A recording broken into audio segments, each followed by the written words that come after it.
সবাইকে স্বাগতম এভরিদিন পরিচিত এইচটিএমএল দ্বিতীয় নম্বর লেকচারে।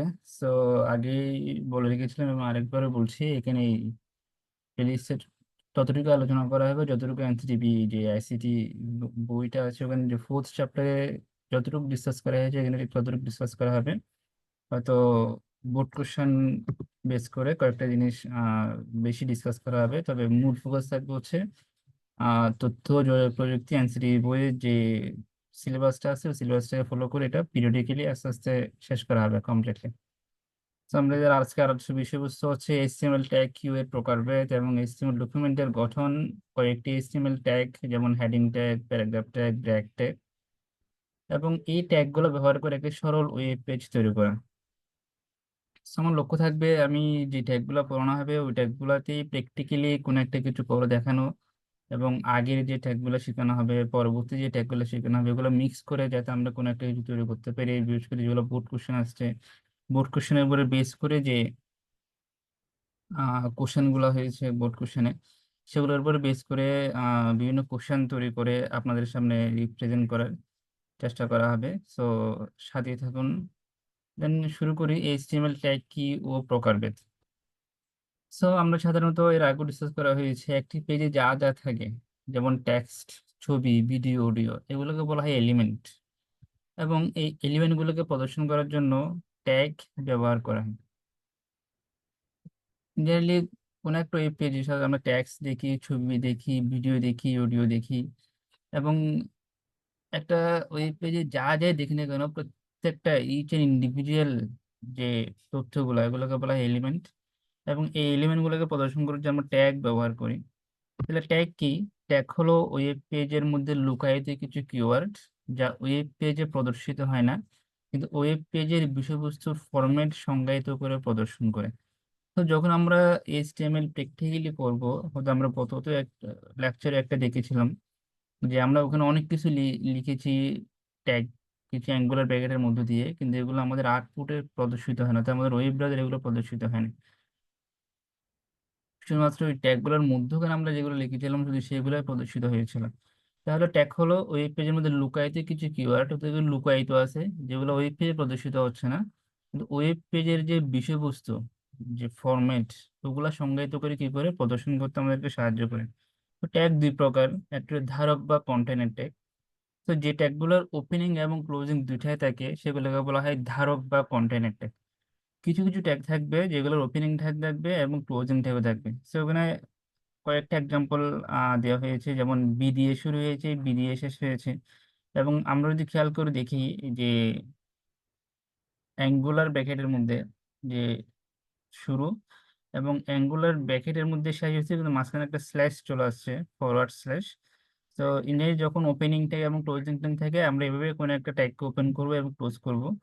আর একটা হচ্ছে এমটি বা খালি ট্যাগ, যে ট্যাগগুলোর ওপেনিং ট্যাগ থাকে কিন্তু কোনো ক্লোজিং ট্যাগ থাকে না, যেমন ব্র্যাক ট্যাগ, ইমেজ ট্যাগ। আমরা এগুলো ধাপ ধাপে সবগুলো দেখা হবে। আমরা ম্যাক্সিমাম যে ট্যাগগুলো করবো ম্যাক্সিমাম ক্ষেত্রে হচ্ছে ধারক বা কন্টেন্ট ট্যাগ, অর্থাৎ যেগুলোর ওপেনিং এবং ক্লোজিং দুইটাই থাকবে। খুব কম ট্যাগে পড়বো যেখানে এমটি বা খালি ট্যাগ, অর্থাৎ যাদের ক্লোজিং ট্যাগ থাকবে না।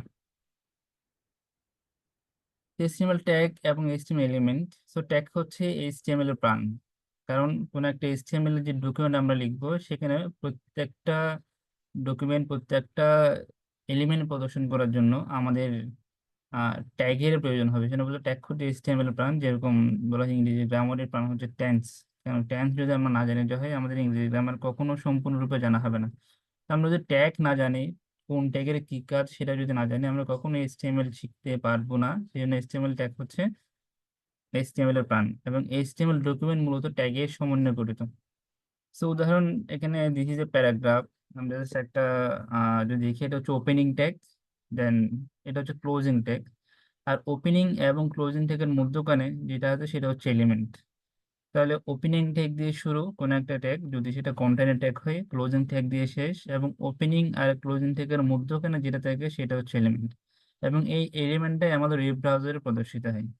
আবার বলতেছি আমি, এই এলিমেন্টটাই আমাদের ওয়েব ব্রাউজারে প্রদর্শিত হয়। ওপেনিং ট্যাগ এবং ক্লোজিং ট্যাগ যে ট্যাগগুলো, এগুলা লুকায়িত কিওয়ার্ড, এগুলা ওয়েব ব্রাউজারে প্রদর্শিত হয় না। অর্থাৎ এইচটিএমএল ট্যাগগুলো হলো কিওয়ার্ড যেগুলো উভয় পাশে অ্যাঙ্গেল ব্র্যাকেট বা অ্যাঙ্গুলার ব্র্যাকেটের মধ্যে সীমাবদ্ধ থাকবে। তো আমরা যদি খেয়াল করে দেখি এখানে যে প্যারাগ্রাফ ট্যাগ যেটা পি দিয়ে শুরু শুরু হয়েছে, এটা অ্যাঙ্গুলার ব্র্যাকেটের মধ্যে সীমাবদ্ধ আছে। এবং সাধারণ ট্যাগগুলো জোড়া জোড়া আসে, যেটাকে বলে আমরা বলতেছি ওপেনিং ট্যাগ এবং ক্লোজিং ট্যাগ। সো এইচটিএমএল ডকুমেন্টের গঠন, সেটা একটা যে একটা জেনারেল স্ট্রাকচার। এইচটিএমএল ডকুমেন্টের কোন একটা সাধারণত কোন একটা এইচটিএমএল ডকুমেন্ট এইচটিএমএল দিয়ে শুরু হয়, এইচটিএমএল ট্যাগ দিয়ে শুরু হয়, ওপেনিং ট্যাগ দিয়ে, এবং ক্লোজিং এইচটিএমএল ট্যাগ দিয়ে শেষ হয়। তো আমরা দেখবো এখন স্টেপ বাই স্টেপ কোনটার কি মিনিং। সেটাকে বলে document type declaration, doc type HTML. ডকুমেন্টটি কি ধরনের তা ব্রাউজারকে বোঝানোর জন্য ব্যবহৃত হয়। এর দ্বারা ব্রাউজার বুঝতে পারে যে এটি HTML5 স্ট্যান্ডার্ড অনুসরণ করে লেখা হয়েছে এবং সে অনুযায়ী ব্রাউজার রেসপন্স করে তথ্য প্রদর্শন করে। সো এটা অনেক সময় না লিখলেও আমাদের আউটপুট প্রদর্শিত হয়, তবে এটা লেখাটা বেটার, কেন এটা দ্বারা বুঝতে পারে এটা হচ্ছে একটা HTML5 ভার্সনে লেখা এইচটিএমএল ডকুমেন্ট। কিন্তু এটা না লিখলেও আমাদের আহ যেটা আউটপুট আপাতত আমাদের যতটুকু দরকার ততটুকু প্রদর্শিত হবে। কিন্তু যখন আমরা এটাকে পাবলিশ করতে যাই, যদি আমরা এটা না লিখে যাই হয়, তখন বিভিন্ন ব্রাউজারের সমস্যা দেখা দেয়। সেজন্য এটা আমাদের লিখার অভ্যাস করাটা বেটার। দেন এইচটিএমএল ডকুমেন্ট সম্পর্কিত যাবতীয় যা যা এলিমেন্ট গুলো, এটা একটা মূল এলিমেন্টের মধ্যে রাখতে হয়, সেটা হচ্ছে এইচটিএমএল ট্যাগ বা সো এই যে এইচটিএমএল ওপেনিং এবং এইচটিএমএল ক্লোজ, এটার মধ্যে অ্যাকচুয়ালি আমরা আমাদের যাবতীয় সব কিছু থাকবে। এবং এটার মধ্যে দুইটা সেকশন থাকে, একটা হচ্ছে হেড সেকশন আর একটা হচ্ছে বডি সেকশন। হেড সেকশন হচ্ছে ডকুমেন্ট সম্পর্কিত তথ্য, যেমন ডকুমেন্টের টাইটেল, যেটা আমি গত দিনও দেখিয়েছিলাম, আজকেও দেখাবো। টাইটেলে আমরা যা কিছু লিখি সেটা আমাদের ব্রাউজারের টাইটেল বাইরে প্রদর্শিত হয়। এবং বিষয়বস্তু, ডকুমেন্ট ব্যবহৃত অন্যান্য স্টাইল শিট বা যদি স্ক্রিপ্ট থাকে অথবা অন্য কোনো ডকুমেন্টের সংযোগ থাকলে তা এই সেকশন উল্লেখ করতে হয়। তো আমরা যদি অন্য কোনো ডকুমেন্টের সাথে কানেকশন দিতে চাই, যদি কোনো সিএসএস ফাইল অ্যাড করতে চাই, যদি কোনো জাভা স্ক্রিপ্ট ফাইল অ্যাড করতে চাই এক্সট্রা করে ডিজাইনের জন্য, তাহলে আমাদেরকে এটা হেড সেকশনে আগে থেকে ইনক্লুড করে দিতে হবে। তো হেড সেকশনের মেইন কাজ হচ্ছে সেটা। তবে আমাদের এই এইচএসসি সিলেবাসে বা ইন্টার লেভেলের যে এনসিটিভি কর্তৃক যে বই, ওখানে শুধুমাত্র টাইটেল ট্যাগ প্রদর্শন করা হয়েছে, শুধু সেজন্য আমি এখানে শুধুমাত্র টাইটেল ট্যাগ নিয়ে হয়তো বা একটু ডিসকাস করা হবে। দেন ব্রাউজার আমরা যা দেখি তার সবকিছু উল্লেখ করা হয় এই সেকশনে, অর্থাৎ বডি ট্যাগ ডকুমেন্টের সমস্ত ট্যাক্স ধারণ করে। আমরা ব্রাউজারে যা দেখি আমরা ব্রাউজারে যা দেখি তার সবকিছু উল্লেখ করা হয় এই বডি ট্যাগের মধ্য দিয়ে। ব্রাউজারে যা লিখে আমরা সবকিছু এই বডি ট্যাগের মধ্য দিয়েই লিখা হয়। আবার বলতেছি আমি, আমরা ব্রাউজারে যা প্রদর্শন করি বা যা দেখি সেগুলো সবগুলো বডির মধ্যে রাখতে হয়। সেজন্য আমাদের মূল কাজ হচ্ছে বডি এর মধ্যে, বোর্ডের মধ্যে আমরা কোন কোন ট্যাগ ইউজ করে কোন কোন তথ্য প্রদর্শন করতে চাচ্ছি, সেটা আমাদের এখানে মূল কাজ। সংক্ষেপে যদি আমরা বলি, তাহলে কোনো একটা ডকুমেন্ট প্রধানত দুটো অংশ নিয়ে গঠিত হয়, একটা যে হেড সেকশন আর একটা যে বডি সেকশন। এবং কোনো একটি ডকুমেন্টকে অবশ্যই ট্যাগের মধ্যে রাখতে হবে। আমরা যা কিছুই তথ্য প্রদর্শন করতে যাই না কেন, সেটা যে ধরনের তথ্য হোক না কেন, এটাকে অবশ্যই কোনো একটা ট্যাগের মধ্যে রাখতে হবে। এবং ব্রাউজারে যা কিছু প্রদর্শিত হবে তার সবকিছুই থাকবে বডি সেকশনের মধ্যে। ব্রাউজারে যা কিছু প্রদর্শিত হবে তার সবকিছু থাকবে বডি সেকশনের মধ্যে। এটা খুব ইম্পর্টেন্ট একটা তথ্য, কারণ আমাদের ব্রাউজারে যা কিছু প্রদর্শিত হবে সবকিছু হচ্ছে বডি সেকশনের মধ্যে আমাদেরকে রাখতে হবে। সামনে দেখবে হেডিং এলিমেন্ট। আস্তে আস্তে আমরা প্র্যাকটিক্যাল দিকে যাচ্ছি। সো ডকুমেন্টের একটা সুনির্দিষ্ট পরিচয় উপস্থাপন করার জন্য অনেক সময় লেখার সাথে একটা শিরোনাম উল্লেখ করে দেওয়া হয়, এবং এই শিরোনামগুলোকে এইচটিএমএল হেডিং বলে। তো এইচটিএমএল এর 6 ধরনের হেডিং এলিমেন্ট আছে, যেগুলো যথাক্রমে H1 H2 H3 H4 H5 H6 দিয়ে প্রকাশ করা হয়। এবং H1 এর আকার সবচেয়ে বড় এবং H6 এর আকার সবচেয়ে ছোট। So, অনেক সময় আমরা হেডিং দিই, আহ কোন একটা প্যারাগ্রাফে হেডিং দেওয়া হয় বা কোন একটা লিখার হেডিং দেওয়া হয়, যাতে আমরা বুঝাতে পারি যে এটা হচ্ছে এই বিষয়ে লেখা, অর্থাৎ কোনো একটা আইডেন্টিটি দেওয়া, কোনো একটা পরিচয় দেওয়া। তো সেই জন্য HTML এ যারা তৈরি করেছেন ওরা 6 ধরনের হেডিং এলিমেন্ট তৈরি করেছেন অ্যাকর্ডিং টু সাইজ।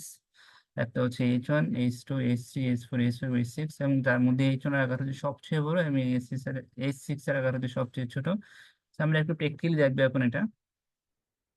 কিভাবে করে আমরা বুঝতে পারবো কোনটা সবচেয়ে বড় কোনটা সবচেয়ে ছোট এবং আমরা এগুলা কিভাবে প্র্যাকটিক্যালি অ্যাপ্লাই করব। এটা ছিল আমাদের আগের দিনের কোর্স। আমরা আর একটা নতুন ফাইল ক্রিয়েট করব, নিউ ফাইল, এবং এটাকে সেভ করব আগের মতোই সবকিছু দিয়ে। সো আমরা আমাদের নতুন করে লোকেশন সেট আপ করে দিতে পারবো। সো আমরা যদি এখন দিই, যদি আমরা এখন হেডিং ট্যাগ শিখতেছি, সো আমি দিচ্ছি heading tag dot HTML. So অবশ্যই ডট এইচটিএমএল দিতে হবে, না হলে এটা বুঝতে পারবো না যে এটা কিছু কোন ধরনের টেক্সট ফাইল বা কোন ধরনের ডকুমেন্ট ফাইল। সো আগের মধ্যেই যেমন আমরা দেখেছিলাম কোন একটা ডক টাইপ এইচটিএমএল দিতে হয়, যদিও না দিলে তেমন কোনো অসুবিধা হয় না আপাতত, বাট আমাদের দুই প্র্যাকটিস করাটা খুবই খুবই ভালো। দেন আমরা আগে বলেছি কোন একটা এইচটিএমএল ট্যাগ যে অবশ্যই এইচটিএমএল ট্যাগ দিয়ে শুরু হবে এবং এইচটিএমএল ট্যাগ দিয়ে শেষ হবে। সেজন্য ইন জেনারেলি প্র্যাকটিস করার ক্ষেত্রে যে ট্যাগ শুরু করা হয় সেটা সাথে সাথে ক্লোজ করে দিলে বেটার। কেন বেটার সেটা পরে ডিসকাস করা হবে, আপাতত এইভাবে করে প্র্যাকটিস করুন, এটার অনেক সুবিধা আছে। সেটা আমাদের এখন হচ্ছে হেড সেকশনের পর হচ্ছে যেহেতু আমরা হেড সেকশন শুরু করেছি এর সাথে ক্লোজটা করে দিই।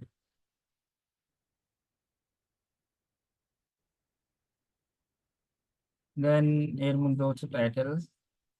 আমরা বলেছিলাম যে টাইটেলের মধ্যে আমরা যাই কিছু লিখবো সব হচ্ছে আমাদের টাইটেল বারে প্রদর্শিত হবে। So আমরা যেহেতু শিখতেছি হেডিং এলিমেন্ট দিয়ে, so আমাদের আপাতত এই পেজের বা ওয়েব ব্রাউজারের টাইটেল বারে heading element or heading tag এই লেখাটা যাতে শো হয় সেজন্য আমরা দিলাম হেডিং এলিমেন্ট ট্যাগ। দেন আমাদের মূল সেকশনে চলে আসতেছে, সেটা হচ্ছে বডি। বডিতে আমরা যা কিছু লিখবো তাই মূলত আমাদের ওয়েব ব্রাউজারে প্রদর্শিত হবে।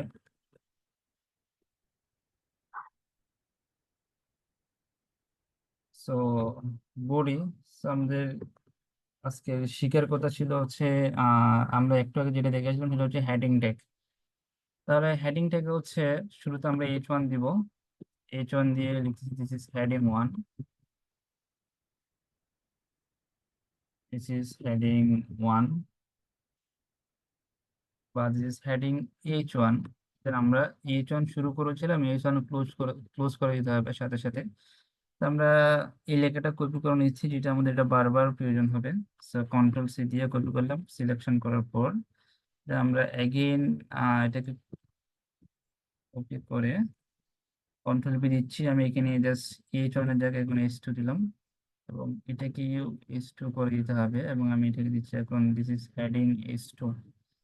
একইভাবে যেহেতু আমাদের ছয়টা আছে, so আমরা ছয়টা লিখবো। দেন এটা হচ্ছে H3, এটা হচ্ছে H3। আপনারা অবশ্যই আমার সাথে সাথে প্র্যাকটিস করতে থাকুন, দেখবেন যে সবকিছু আয়ত্তে চলে আসবে। যদি প্র্যাকটিস না করেন যে হয় তাহলে তেমন কোনো লাভবান হবেন না। দেন H4, H4, H4, then again 5, 5, then again 6, 6. So 1, 2, 3, 4, 5, 6, 1, 2, 3, 4, 5, 6, 7 একটা করে কারেকশন করলাম। তার মানে এতটুকুই করে আমরা সেভ দিব এবং সেভ দেওয়ার পরে যেটা কন্ট্রোল এস দিয়ে সেভ করলাম আবার। দেন যেটা এটা আমরা যেখানে সেভ করেছিলাম আমাদের যে লোকেশনে, সেই লোকেশনকে আমরা রান করব। তো যখন সেভ করি ডট এইচটিএমএল দিয়ে, সো এখানে দেখা যাচ্ছে আমি যে ব্রাউজারটা ডিফল্ট ব্রাউজার হিসেবে ইউজ করতেছি, আমি আগে বলেছি আমি ওপেরামিন ইউজ করতেছি এই ক্ষেত্রে। তো আপনারা যদি খেয়াল করে দেখেন যে হয় ফাইলের পাশে যে সিম্বলটা, এটা ওপেরামিনের যে সিম্বল ওটা চলে আসছে। তো আপনারা যে ব্রাউজার ইউজ করবেন দেখবেন যে সেই ব্রাউজার এর সিম্বল এখানে চলে আসবে। গুগল ইউজ করলে গুগল, মোজিলা ফায়ারফক্স ইউজ করলে মোজিলা ফায়ারফক্স, যেটা ইউজ করেন এখন সেটা চলে আসবে, কোনো অসুবিধা নাই, যে কোনো একটা ইউজ করেন।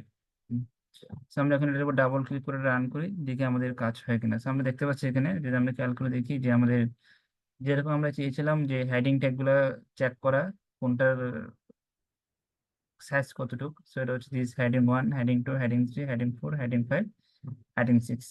সো এটা হচ্ছে আমাদের মূলত হেডিং এলিমেন্টের কাজ, যেখানে 6টা আমাদের হেডিং এলিমেন্ট আছে বা হেড, H1 থেকে H6 পর্যন্ত। তার মধ্যে সবচেয়ে বড় হচ্ছে H1 এবং সবচেয়ে ছোট হচ্ছে H6। তো আমরা এখন সামনের দিকে যাই। এখন হচ্ছে বিআর এলিমেন্ট। ডকুমেন্টে কোনো একটা লাইন ব্রেক করে নতুন লাইন থেকে শুরু করার জন্য এলিমেন্টটি ব্যবহার করা হয়। এটা একটি এমটি ট্যাগ, অর্থাৎ এর কোনো ক্লোজিং ট্যাগ নেই। এটা খুবই ইম্পর্টেন্ট একটা ট্যাগ, আমাদের অনেকবার এটা ইউজ করতে হবে। যে বিআর এলিমেন্ট বা ব্রেক ট্যাগ যদি আমরা বলি, যখন আমরা কোনো একটা লাইন শুরু করতে যাই, সেটা সম্পূর্ণ প্র্যাকটিক্যাল। আমরা একটু প্র্যাকটিক্যালের দিকে যাব। আমি আরেকটা নতুন ফাইল ক্রিয়েট করতেছি, সেটা হচ্ছে নিউ ফাইল দিয়ে। আর আগের মতোই সিপিএস এ যাব। সিপিএস দিয়ে গিয়ে হচ্ছে আমরা একটা নাম দিব ফাইলে, সেটা হচ্ছে ব্র্যাক। আমরা বিআর ট্যাগ শিখতেছি, তাহলে বিআর ট্যাগ দিয়ে সেভ করলাম .html। দেন সেভ। দেন আগের মতোই আমি আগে থেকে একটু কপি করে নিয়ে আসতেছি, যেগুলো আমাদের দরকার ছিল মূলত। জেনারেল স্ট্রাকচার যেটা ছিল সেটা আমাদের, এই জিনিসটা আপাতত এখন কোনো প্রয়োজন নেই। স্যার আমরা যদি এখানে কিছু একটা লিখি, সেটা হচ্ছে this is my first web page and I start learning web design from today, and it is very interesting subject, and HTML is so easy to learn if I practice if I practice it regularly. তো আমরা দেখি এটা save দেওয়ার পরে run দিলে কি হয় আগে একটু। তো আমরা যদি খেয়াল করে দেখি, সেটা হচ্ছে যে আমাদের বিয়ার ট্যাগ চলে আসছে। সো যদি আমরা রান দিই, যদিও আপনি যদি খেয়াল করে দেখি আমরা এখানে 3টা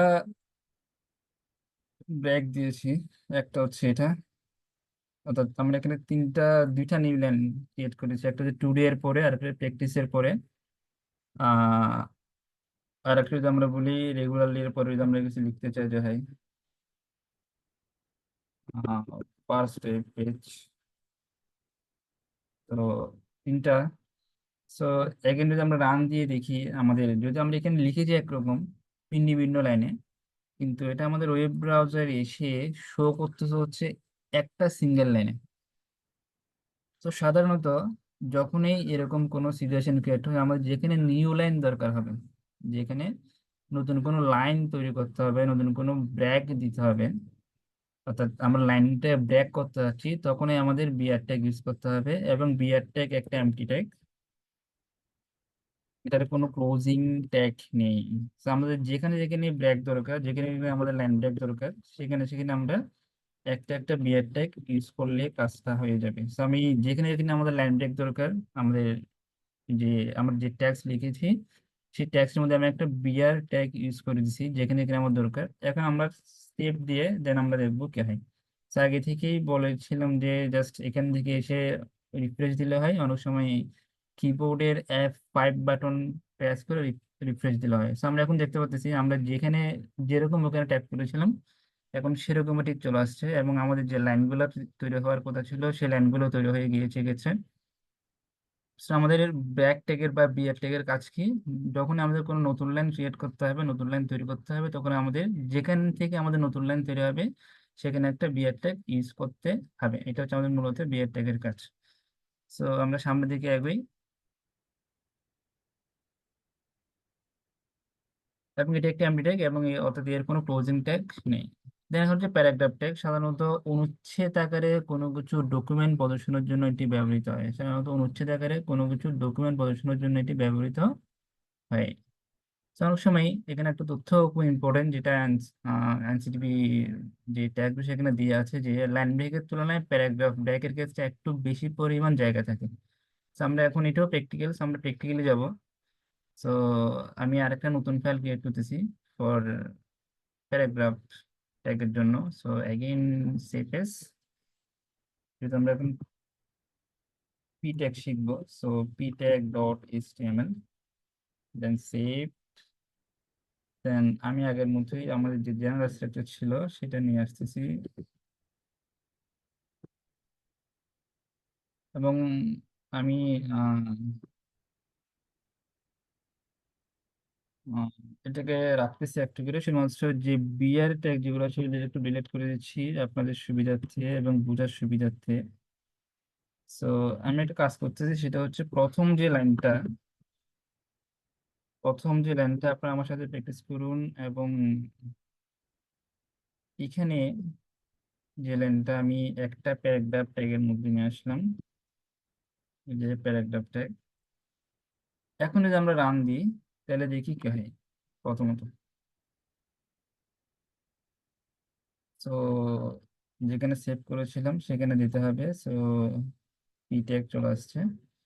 তো আমরা যদি খেয়াল করে দেখি যে যেখানে আমরা প্যারাগ্রাফ ট্যাগ দিয়েছিলাম, সেখানে যে ট্যাক্স গুলোকে আমরা প্যারাগ্রাফ ট্যাগের মধ্যে রেখেছিলাম, সেই ট্যাক্স গুলো একটা প্যারাগ্রাফ আকারে চলে আসছে, এবং বাকি যেগুলো আছে অ্যাজ ইট ইজ যেরকম ছিল সেরকম করে চলে আসছে। এখানে আমাদের আহ তেমন কোনো কিছু চেঞ্জ করতে হচ্ছে না। So, আমরা আরেকটু দেখি, সেটা হচ্ছে আহ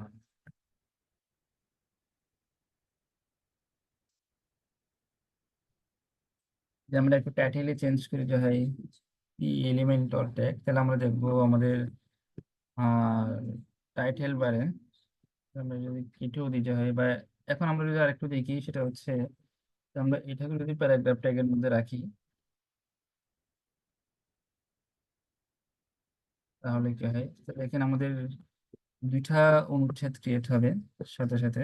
আমরা কন্ট্রোল সেভ এস দিলাম ফর সেভিং। দেন অ্যাগেইন যদি আমরা দেখি আগের মতো আছে, কোনো চেঞ্জ হয় নাই কেন?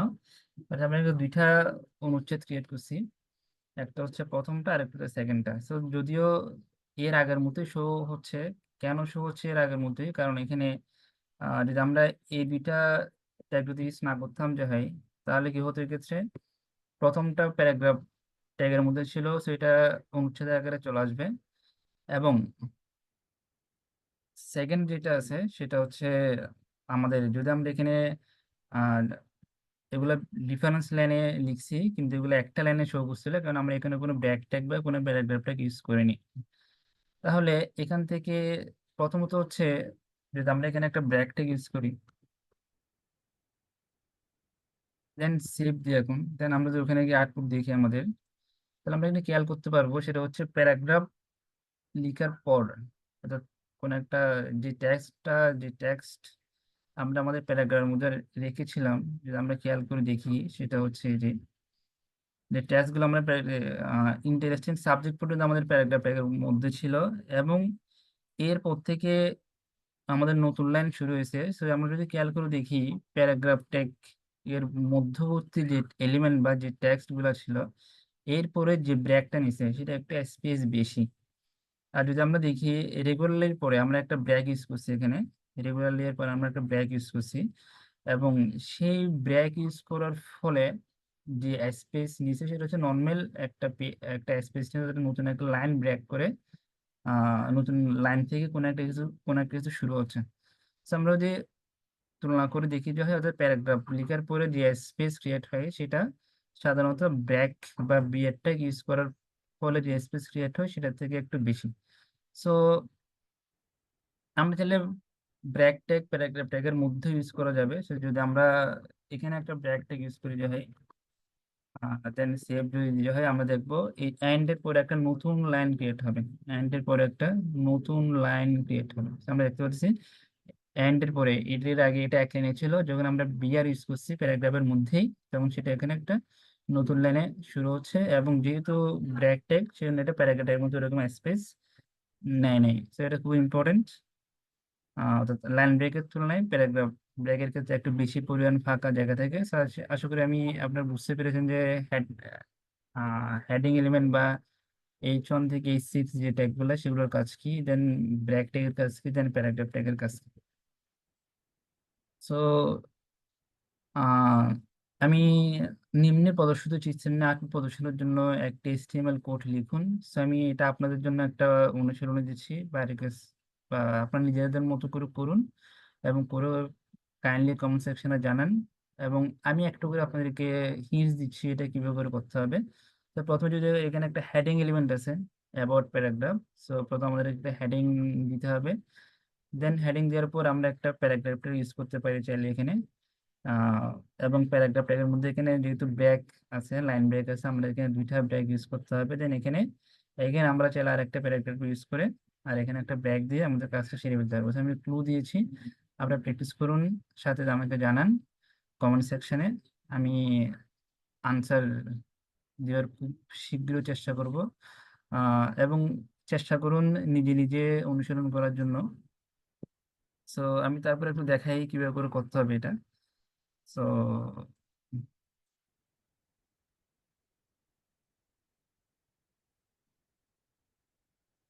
আমরা দেখি যে হয় এটা হচ্ছে আমাদের আহ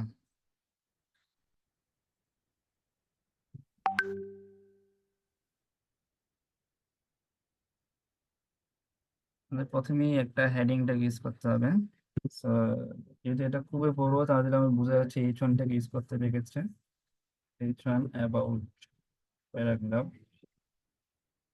আমি হাফ করে দিব, বাকি হাফটা আপনারা করবেন। সো দেন আমাদের একটা প্যারাগ্রাফ ট্যাগ দিয়ে আমাদের অনুচ্ছেদটা আমরা শুরু করব। ট্যাগ দিয়ে শুরু করব। এ প্যারাগ্রাফ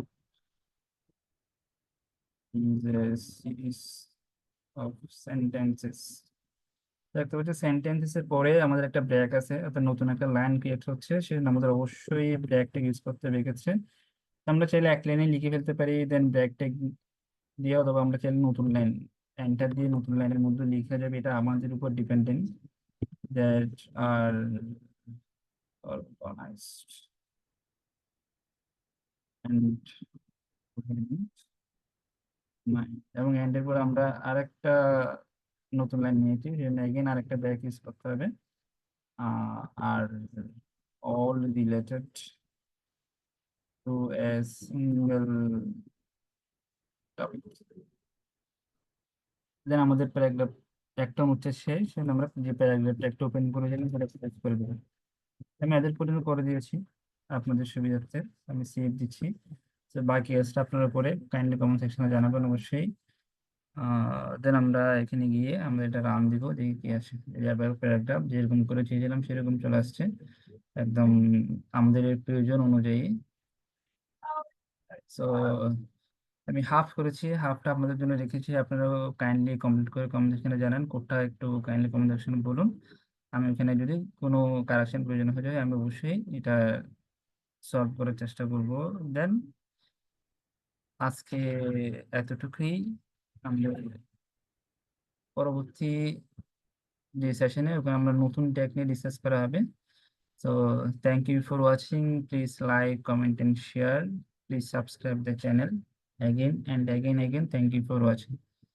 যদি আপনি এটা থেকে উপকৃত হন জাহেই, তাহলে অবশ্যই আপনাদের ফ্রেন্ড লিস্ট যাদের আছে তাদের সাথে একটু কাইন্ডলি শেয়ার করুন, সবাইকে দেখার সুযোগ করে দিন। এবং ওনারাও যাতে উপকৃত হয়, যদি আপনি একটু করে উপকৃত হন জাহেই, তাহলে ওনাদেরকেও একটু শেয়ার করে জানিয়ে দিন, ওনারাও যাতে একটু উপকৃত হয়। এবং again, thank you for watching. Thank you so much.